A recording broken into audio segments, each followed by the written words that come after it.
I find that many students are under a misconception when it comes to the law school admissions process. They look at a law school's LSAT medians and GPA medians, and they target those specific numbers. But here's the thing.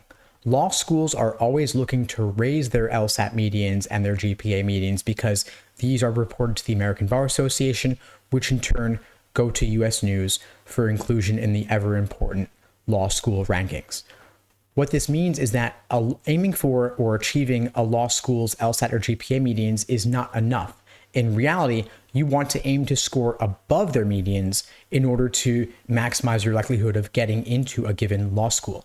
If we take Yale Law, for example, their GPA median is a 3.96 and their LSAT median is a 175. This means if you want to maximize your odds of getting into Yale Law, you actually want to have a GPA above 3.96 and you want to have an LSAT score above a 175. Of course, this is not easy to do, but nobody said getting into Yale Law School was easy, right? So your GPA is probably fairly fixed at this point by the time you're watching this video. Most pre-law students I encounter are finished with college, or maybe they're in their senior year of college. If you're in your senior year, of course, focus on your GPA, look to improve your GPA through the remaining classes that you have, but it's still not going to have a massive impact because you have to consider the entire 4 years or more of undergrad when considering what your GPA is going to end up being. In contrast, your LSAT score comes down to a single day, a single couple of hours, and that actually weighs more heavily in the law school admissions process than all of undergrad combined. So wherever your GPA is, your LSAT score is going to be the biggest impact you can make in the admissions process, and I would aim to boost your LSAT score as high as possible. Of course, not every law school has an LSAT median of 175, but the majority of the T14 do have LSAT medians of 170 or above, which means if you're aiming for a T14 law school, you're going to want to score above 170 on the LSAT.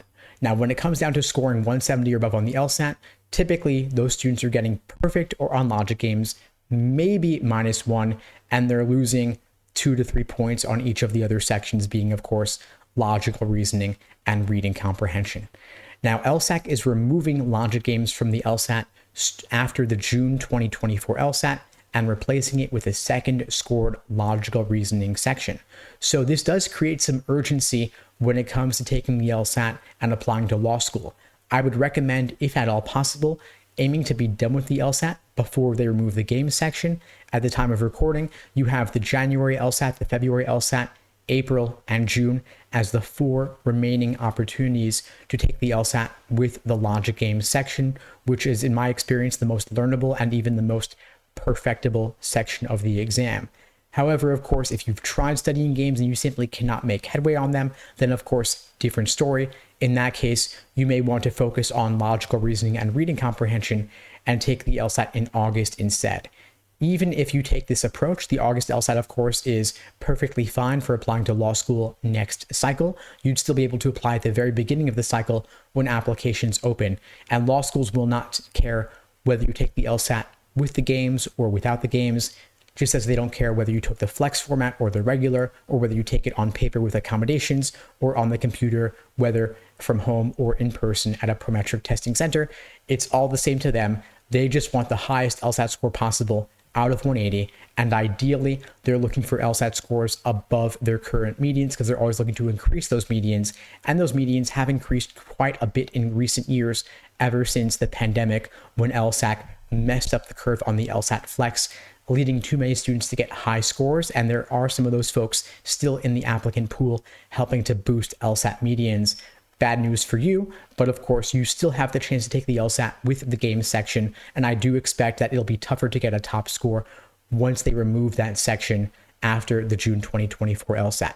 Anyway, folks, that's all for now. If you're looking for help achieving a 170 plus on the LSAT, getting above Yale Law's current median of 175, we'd love to help you out. We have live online classes via Zoom, on-demand video courses, small group coaching, and one-on-one coaching. You can check out the links below this video to find out more and to book a call with me and my team.